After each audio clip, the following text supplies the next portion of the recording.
मित्रों सादर प्रणाम। जैसा कि हम श्रीमद् भगवद गीता का श्रवण और मनन कर रहे हैं, जिसमें आज द्वितीय अध्याय का द्वितीय सोपान पर हम श्रवण मनन करेंगे। और आपको अच्छा लगता हो तो आप अवश्य सब्सक्राइब जरूर कीजिए। इससे पहले द्वितीय अध्याय में ही भगवान ने कहा था, नैनं छिद्यन्ति शस्त्राणि नैनं दहति पावक न चैनं कलयन्तापो न शोष्यति मारुतः। हे अर्जुन, इस आत्मा को कोई भी हथियार नहीं काट सकता है, न इसको कोई आग जला सकती है, न इसको कोई पानी गला सकता है, और वायु भी इसको नहीं सुखा सकता है। अब कह रहे हैं, अच्छेदो अयम अदाह्यो अयम अकलेदो शोष्येव च नित्यं सर्वगतस्ताणु लोच्यं लोऽयं सनातना। नित्यं सर्वगतस्ताणु लोऽयं सनातना। क्योंकि यह आत्मा अछेद्य है, इसको कोई भेद नहीं सकता। यह आत्मा अदाह्य है, अकिलेद्य है और निसंदेह अशोष्य है, तथा यह आत्मा नित्य सर्वव्यापी अचल स्थिर रहने वाला और सनातन है। अव्यक्तो अयम अचिन्त्यो अयम अविकार्यो मुच्यते तस्मादेवं विदित्वैनं नानुशोचितुर्महर्षि। यह आत्मा अव्यक्त है, यह आत्मा अचिन्त्य है और यह आत्मा विकार रहित कहा जाता है। इससे हे अर्जुन, इस आत्मा को उपयुक्त प्रकार से जानकर तू शोक करने को योग्य नहीं है, अर्थात तुझे शोक करना उचित नहीं है, तुझे शोक नहीं करना चाहिए। अथ चैनम नित्यजातं नित्यं वा मन्यसे मृतं तथापि त्वं महाबाहो नैवं शोचितुमर्हसि। किंतु यदि तू इस आत्मा को सदा जन्मने वाला समझता है कि बार बार ये आत्मा पैदा होती है, तथा यदि तू सदा मरने वाला मानता है, तो भी हे महाबाहो, तू इस प्रकार शोक करने योग्य नहीं है। अगर ऐसा तू सोचता भी है तो भी तुझे शोक नहीं करना चाहिए। जातस्य हि ध्रुवो मृत्युध्रुवं जन्ममृतस्य च तस्मात् परिहार्यार्थे न त्वं शोचितुमर्हसि। क्योंकि इस मान्यता के अनुसार भी जो तू मानता है कि यह आत्मा मरती है, जन्मती है, तो इस मान्यता के अनुसार भी जन्मे हुए मनुष्य की मृत्यु निश्चित है और मरे हुए का जन्म निश्चित है। इससे भी इस बिना उपाय वाले विषय में तू शोक करने के योग्य नहीं है।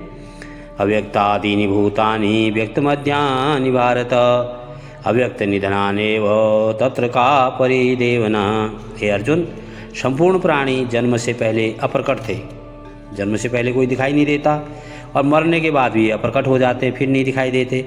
केवल जो बीच में ही प्रकट हम हैं, हम बीच में ही ये जो डेरा डाले हुए हैं, फिर ऐसी स्थिति में क्या शोक करना है। आश्चर्यवत् पश्यति कश्चिदेनो माँ आश्चर्य वदति तथैव चान्य आश्चर्यवचन मन्य शृणोति श्रुत्वापयेन वेदन चैव कश्चित्। कोई एक महापुरुष ही इस आत्मा को आश्चर्य की भांति देखता है, कोई तो इस आत्मा को आश्चर्य से देखता है। वैसे दूसरा कोई महापुरुष क्या है, इस तत्व का आश्चर्य की भांति वर्णन कर देता है। दूसरा कोई और अधिकारी क्या करता है, इसे आश्चर्य की भांति सुनता है। और कोई तो सुनकर भी इसको नहीं जानते, अर्थात सुन भी लेते हैं, जान भी लेते हैं, पढ़ भी लेते, फिर भी इसके बारे में समझते नहीं हैं। देहि नित्यं बध्यो अयम देहि सर्वस्य भारत तस्मात् सर्वाणि भूतानि न त्वं शोचितुमर्हसि। हे अर्जुन, यह आत्मा सबके शरीर में सदा ही अवध्य है, अर्थात मारी नहीं जा सकती है। इस कारण संपूर्ण प्राणियों के लिए तू शोक करने के योग्य नहीं है। स्वधर्मम अभिचावेक्ष्य न विकम्पति महर्षि धर्मादियुद्धार्चेद्यो अन्य क्षत्रियस्य च विद्यते। तथा अपने धर्म को देखकर भी तू भय करने योग्य नहीं है, अर्थात तुझे भय नहीं करना चाहिए, क्योंकि क्षत्रिय के लिए धर्मयुक्त युद्ध से बढ़कर दूसरा कोई कल्याणकारी कर्तव्य नहीं है। यदृक्षया सोपन्नं स्वर्गद्वारम् अवावृतं सुखिनः क्षत्रिया पार्थ लभन्ते युद्धमीदृशम्। हे पार्थ, अपने आप प्राप्त हुए और खुले हुए स्वर्ग के द्वार रूप इस प्रकार के युद्ध को भाग्यवान क्षत्रिय लोग ही पाते हैं, क्योंकि आपको न्याय के लिए युद्ध लड़ना पड़ रहा है। इस प्रकार का युद्ध भाग्यवान क्षत्रिय लोगों को ही प्राप्त होता है, जहाँ न्याय करना होता है। अथ चेत्त्वमिमं धर्म्यं संग्रामं न करिष्यसि तथा स्वधर्मं कीर्ति च हित्वा पापमुपाप्स्यसि।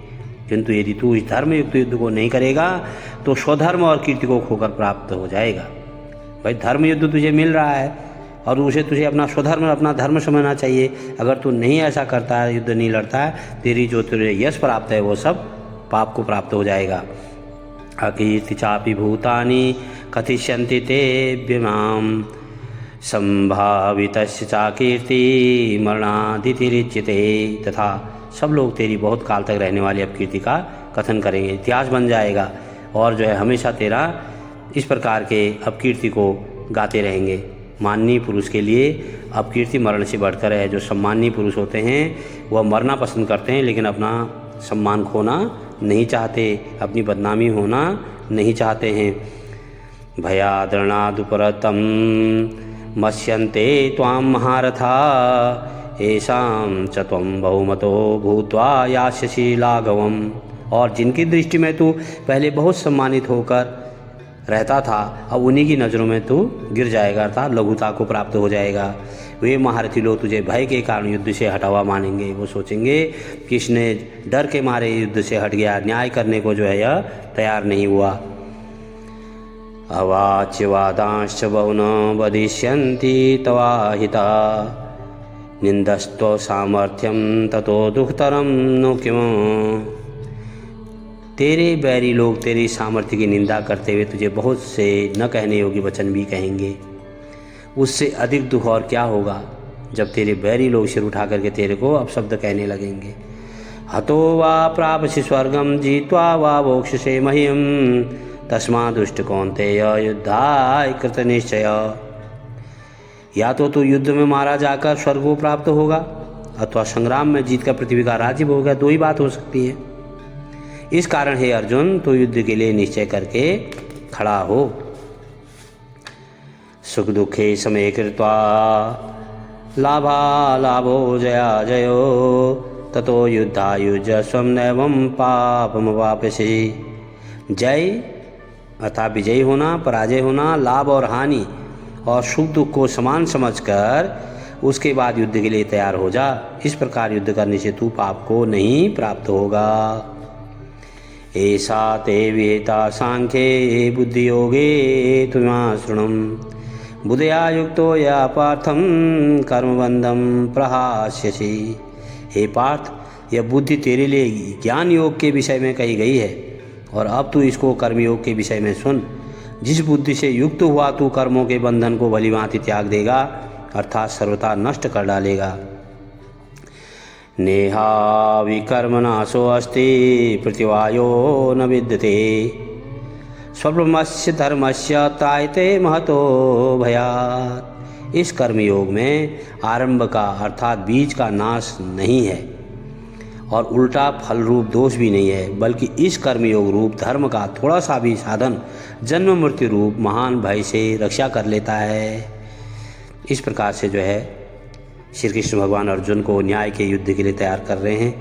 आपको यह श्रवण मनन अच्छा लगता हो तो प्लीज़ आप सब्सक्राइब अवश्य करें। धन्यवाद।